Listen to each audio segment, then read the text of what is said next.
সারা পৃথিবীতে ডিজিটালাইজেশন হয়েছে, কিন্তু বিমা খাতের অবস্থা দেখেন, কোনো রকম ডিজিটালাইজেশনের কোনো সুযোগ আমরা লক্ষ্য করি না।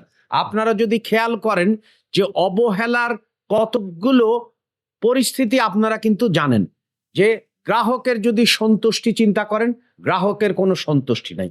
দ্বিতীয় যদি চিন্তা করেন যে আপনার এই খাতে যে কিভাবে আপনার সুশাসন ব্যবস্থা চালানো হবে, সেটার কোনো ব্যবস্থা নাই।